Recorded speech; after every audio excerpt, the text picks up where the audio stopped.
அஸ்ஸலாமு அலைக்கும் வரஹ்மத்துல்லாஹி வபரகாத்துஹு. அல்ஹம்துலில்லாஹி ரப்பில் ஆலமீன். வஸ்ஸலாத்து வஸ்ஸலாமு அலா சய்யிதினா முஹம்மதின் வ அலா ஆலிஹி வ ஸஹ்பிஹி அஜ்மஈன். அம்மா பஅத். ரலீது பில்லாஹி ரப்பன் வ பில் இஸ்லாமி தீனன் வ பி சய்யிதினா முஹம்மதின் ஸல்லல்லாஹு அலைஹி வஸல்லம் நபிய்யன் வ ரசூலா وَبِبَيْعَتِنَا بَيْعَةً نَعُوذُ بِاللَّهِ مِنْ غَضَبِ اللَّهِ وَغَضَبِ رَسُولِهِ. கண்ணியத்துக்குரிய சாதாத்துமார்களே, உலமாக்களே, ஹாஃபில்களே, பெரியவர்களே, தாய்மார்களே, சகோதர சகோதரிகளே, நேரலையில் இந்நிகழ்வை பார்வையிட்டுக் கொண்டிருக்கின்ற அன்பிற்குரிய நண்பர்களே,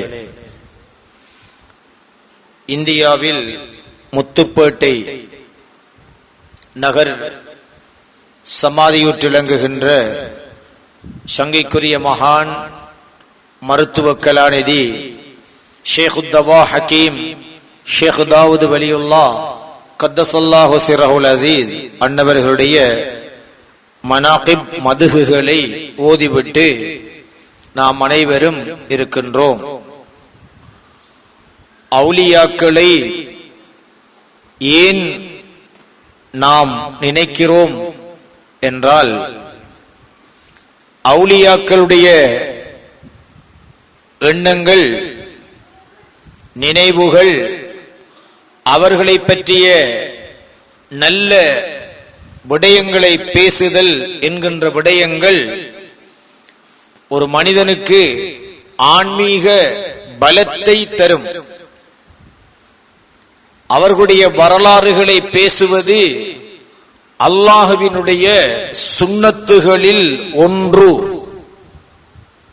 அல்லாஹ் சுப்ஹானஹு வ தஆலா குர்ஆனிலே நாயகம் ஸல்லல்லாஹு அலைஹி வஸல்லம் அன்னவர்களுக்கு சொல்கிறான், நாயகமே யா ரசூலல்லாஹ், உங்களுக்கு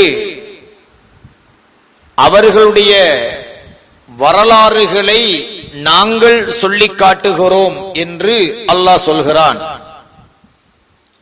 நபிமார்கள் அவுலியாக்களுடைய வரலாறுகளை, சிறப்புகளை, அவர்களோடு சம்பந்தப்பட்ட இடங்கள், பொருள்கள், அவைகளின் சிறப்புகளை அல்லாஹ்வே குர்ஆனிலே பாராட்டியும் சிறப்பித்தும் பேசியிருக்கிறான்.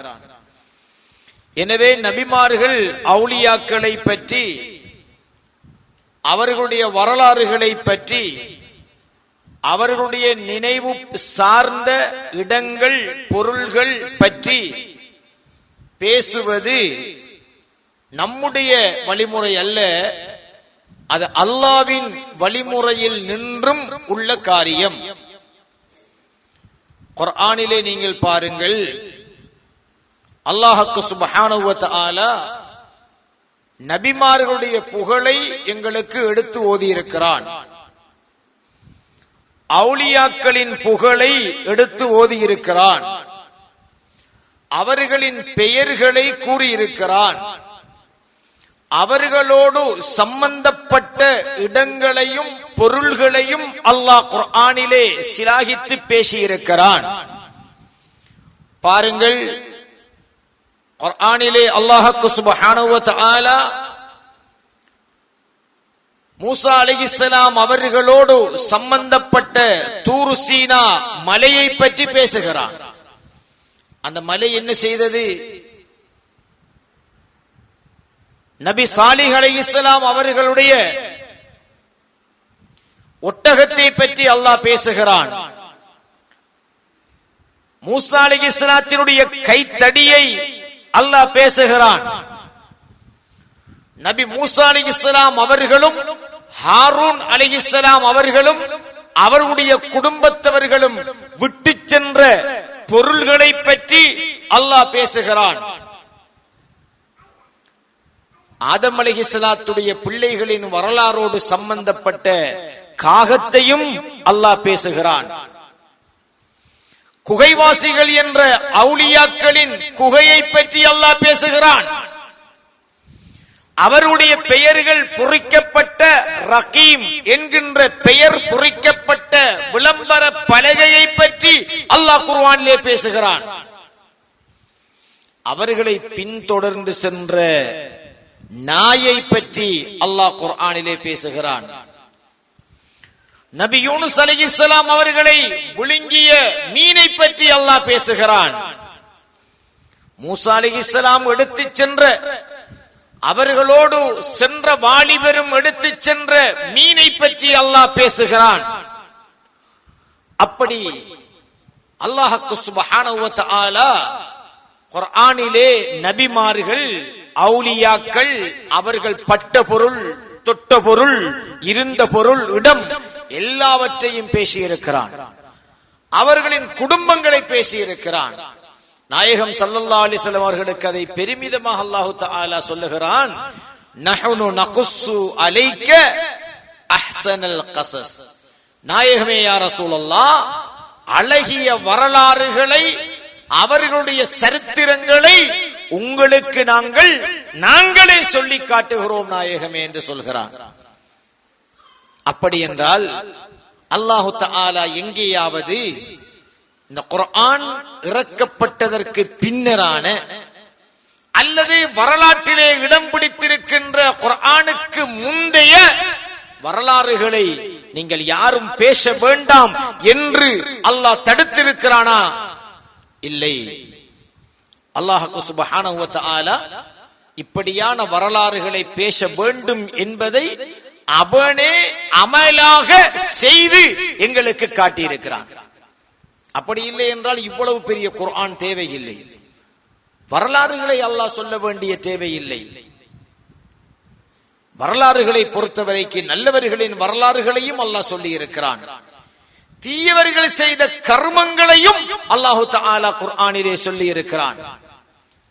எனவே நாம் நல்லடியார்களுடைய வரலாறுகளை சொல்வதை அல்லாஹ்வுடைய ஒரு சுன்னத் நடைமுறையாக கருத்தில் கொண்டு அவுலியாக்களை நினைவு கூறுகின்றவர்களாக நாம் இருக்கிறோம். நம்மட நோக்கம் இது.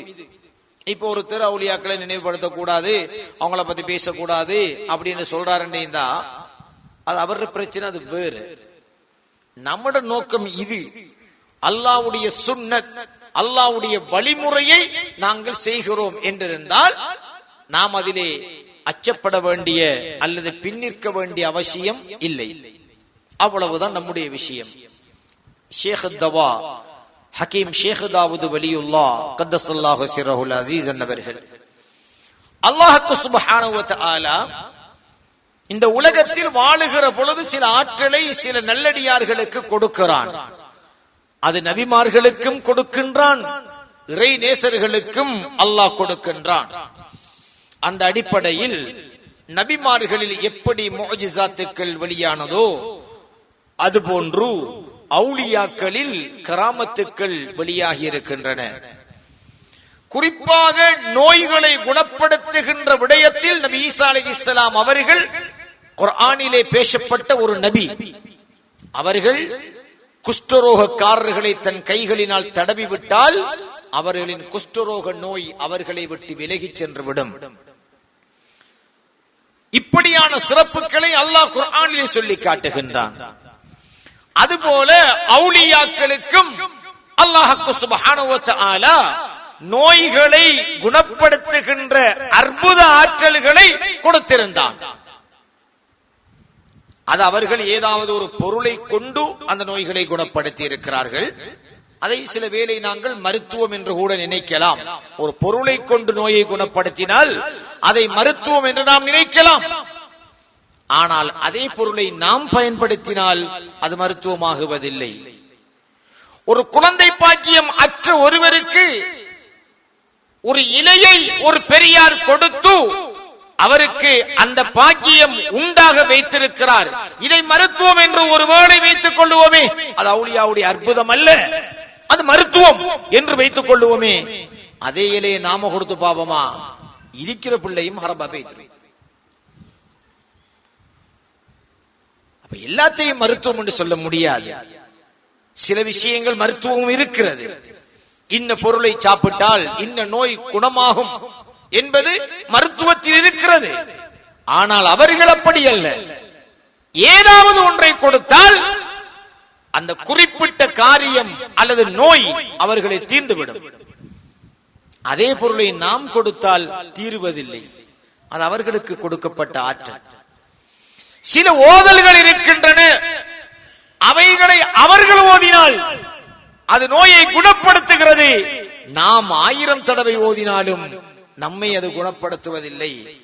ஒரு யூத தலைவருக்கு விஷம் தேள் கொட்டி விட்டது, உடலெல்லாம் விஷம் பாய்ந்து விட்டது. சஹாபாக்கள் சூரத்துல் ஃபாத்திஹாவை ஓதினார்கள். அந்த தேள் கொட்டப்பட்ட யூத மனிதருடைய விஷம் இறங்கி அவருக்கு நிவாரணம் கிடைத்தது. ஹதீசுகளிலே உள்ள வரலாறு.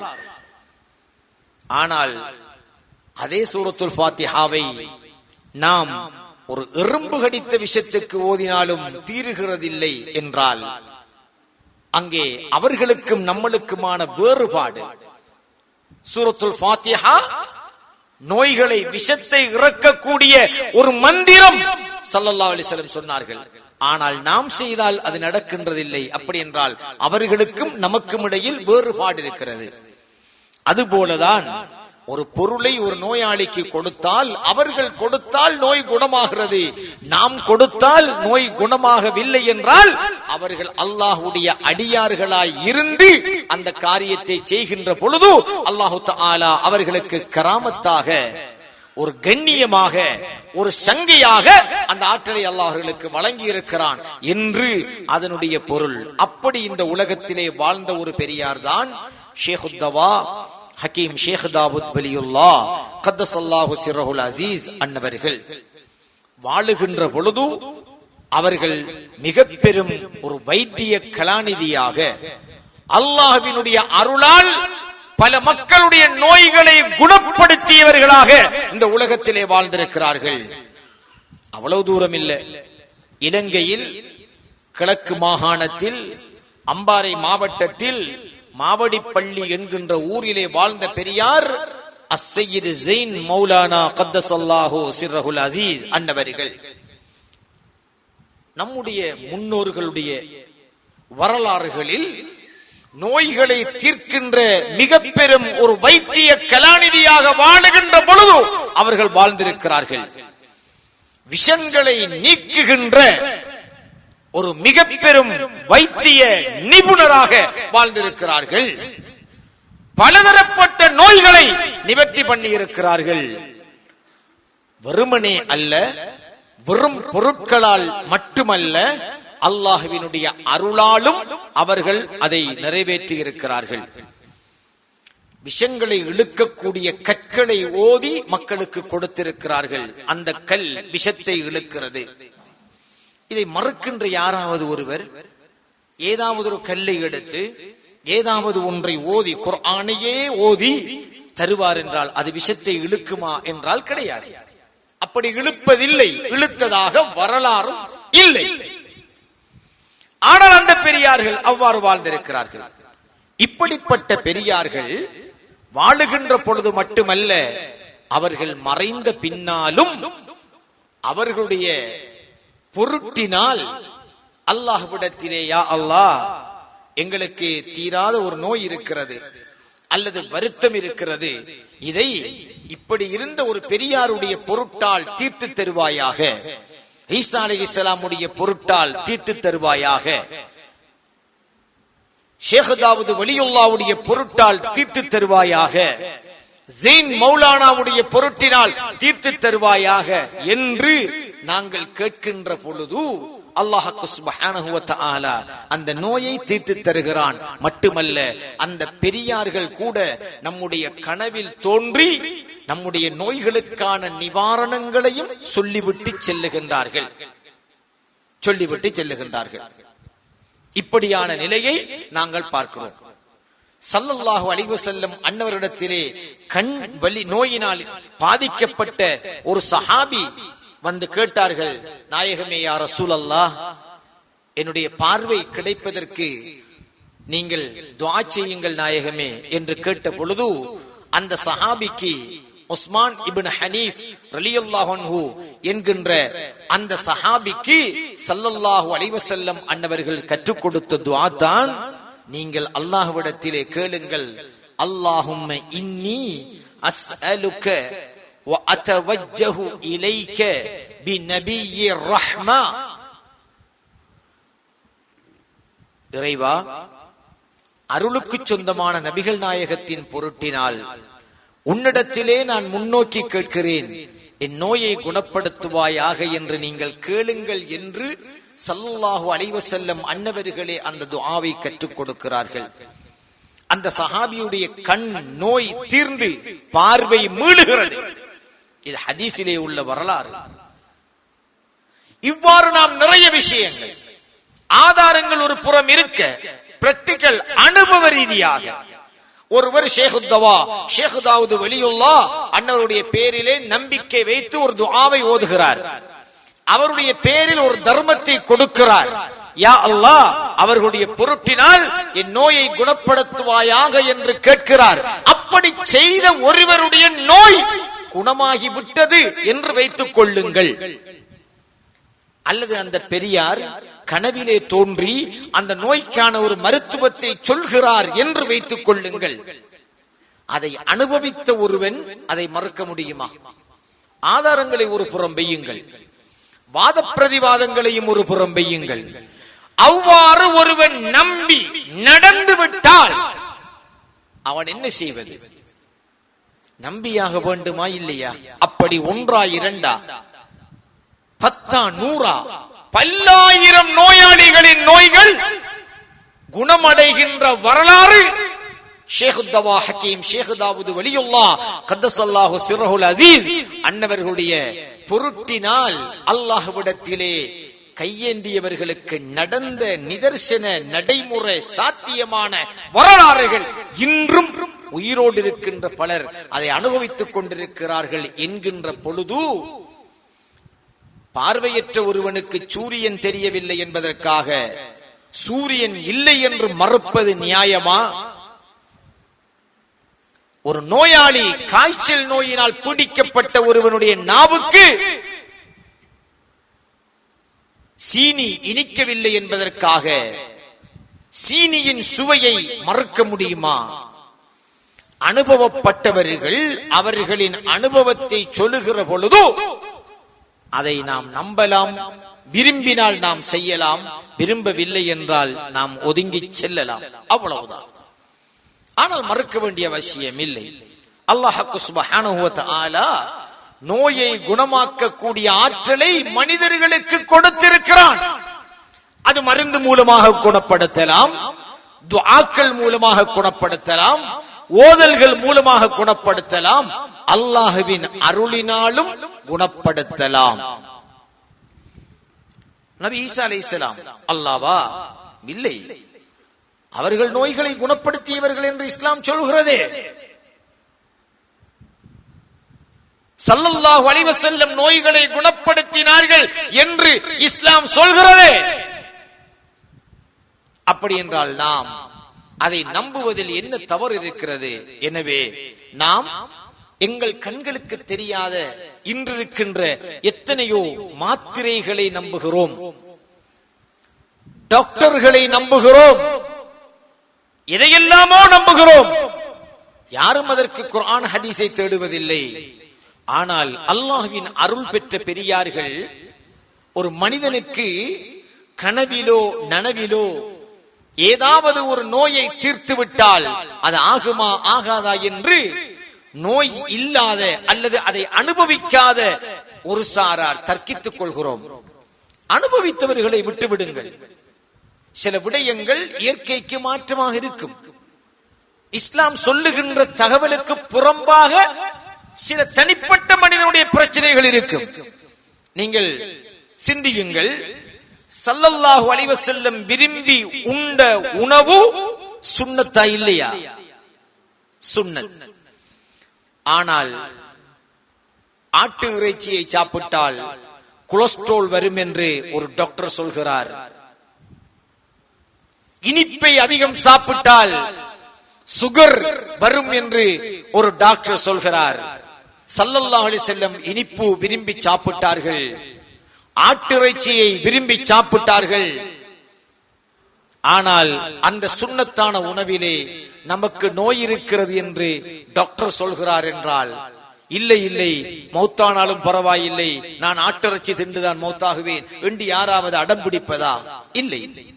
இஸ்லாம் எங்களுக்கு சுன்னத் ஆக்கிய விஷயங்களில் கூட நோய் இருக்கிறது என்றால் அதை நாங்கள் தவிர்த்து வாழ வேண்டும் என்று நம்முடைய புத்தி ஏற்றுக்கொள்கிறதா இல்லையா? அதுபோல இஸ்லாம் கட்டாயம் நீ செய் என்று சொல்லாத ஒரு விடயத்தில் இருந்து எங்களுக்கு ஒரு பலன் கிடைக்கிறது என்றால் அதை நாங்கள் ஏற்றுக்கொள்வதில் என்ன தவறு இருக்கிறது? இஸ்லாம் சொன்னது மட்டும்தான் மருத்துவம் என்று நம்பு என்று இஸ்லாம் எங்கேயாவது சொல்லி இருக்கிறதா? இல்லை. சுவனத்திலே இஞ்சி கலந்த ஒரு பானம் சொர்க்கவாதிகளுக்கு கொடுக்கப்படும் என்று குர்ஆன் தான் சொல்கிறது. ஆனால் ஆய்வு செய்தவர்கள் தான் இஞ்சியில் இருக்கின்ற மருத்துவ பலன்கள் என்ன என்று நமக்கு சொல்லி இருக்கிறார்கள். அதற்காக குர்ஆன் ஆகிரத்தை பற்றித்தான் பேசுகிறது. துனியாவை அழிந்தாலும் நான் இஞ்சி போட்டு பிளேண்டி குடிக்க மாட்டேன், கறி சமைக்க மாட்டேன் என்று அடம் பிடிக்க முடியுமா? எனவே சில விஷயங்கள் ஆதாரங்களை கொண்டு நிறுவப்படும், சில விஷயங்கள் அறிவுபூர்வமாக நிறுவப்படும், சில விஷயங்கள் அனுபவ ரீதியாக நிறுவப்படும். ஷேக் தாவூத் வலியுல்லாஹ் போன்ற பெரியார்களுடைய விடயத்திலே அவர்கள் பொருட்டினால் கேட்கின்ற தேவைகள் நிறைவேறி நோய்கள் குணமாகி அவர்களே கனவிலே வந்து நோய்கள் தீர்ந்து விட்டதாக சொல்லக்கூடிய அல்லது நோயை தீர்க்கக்கூடிய வரலாறுகள் நடந்த நிதர்சனமான சான்றுகள் எத்தனையோ இருக்கின்றன. எனவேதான் அன்புக்குரியவர்களே, அவுலியாக்களுடைய வரலாறுகளை சொல்லுவது அல்லாஹ்வினுடைய சுன்னத். அல்லாஹ்வை தவிர அவனுக்கு சொந்தமான அடியார்கள், அது நபிமார்களோ வலிமார்களோ, நோய்களை குணப்படுத்துவார்கள் என்று நம்புவது இஸ்லாத்தில் எந்த பிரச்சனையும் இல்லை. அதற்கென்றே அல்லாஹ் நபி ஈசா அலைஹிஸ்ஸலாத்தை குர்ஆனிலே அடையாளப்படுத்தியும் காட்டியிருக்கிறான். எனவே நாம் அனைவரும் அவுலியாக்களை நினைவு கூர்ந்து அவர்கள் மூலமாக வசீலாவாக அவர்கள் பொருட்டால் அல்லாஹ்விடத்திலே எவைகளை அடைய முடியுமோ அது எம்முடைய ஹாஜத்துக்கள் தேவைகளாக இருக்கலாம், நோய் நிவாரணங்களாக இருக்கலாம், அதை அடைவதிலே எந்த பிரச்சனையும் இல்லை என்பதை எடுத்ததற்கெல்லாம் ஹராம், ஷிர்க், பித்அத் என்கின்ற மௌட்டீக சிந்தனையை விட்டு மீண்டு இவ்வாறான முன்னுதாரணங்களை வைத்து எம்முடைய மார்க்கத்தை நாங்கள் பின்பற்ற வேண்டும். யார் என்ன செய்தாலும் அவர்கள் மூலமாய் நோய்களை குணப்படுத்துகின்றவன் அல்லாஹ் தான் என்கிற நம்பிக்கை நமக்கு அசையாத ஈமானாக நம்பிக்கையாக இருந்தால் போதும். ஷேக் தாவூத் வலியுல்லாஹ் நோயை குணப்படுத்தினாலும் அல்லாஹ் தான் குணப்படுத்துகிறான். ஈசா அலைஹிஸ்ஸலாம் குணப்படுத்தினாலும் அல்லாஹ் தான் குணப்படுத்துகிறான். ஒரு பொருள் அல்லது மாத்திரை எங்கள் நோய்களை குணப்படுத்தினாலும் அல்லாஹ் தான் குணப்படுத்துகிறான். அது நம்முடைய ஈமான். அதற்காக காரண பொருட்களை நிராகரிக்க வேண்டும் என்கின்ற மௌட்டிகமான ஒரு முட்டாள்தனத்தை இஸ்லாம் எங்கும் எங்களுக்கு சொல்லித்தரவில்லை என்பதை ஏற்று இந்த நிகழ்வை நாம் அனைவரும் சிறப்பாக எந்த அளவு நாங்கள் ஏற்பாடு செய்தோமோ அந்த அளவுக்கு சிறப்பித்ததற்கு வருகை தந்த அனைவருக்கும் நன்றி கூறி முடித்துக் கொள்கிறேன். வஸ்ஸலாமு அலைக்கும் வரஹ்மத்துல்லாஹி வபரகாத்துஹு.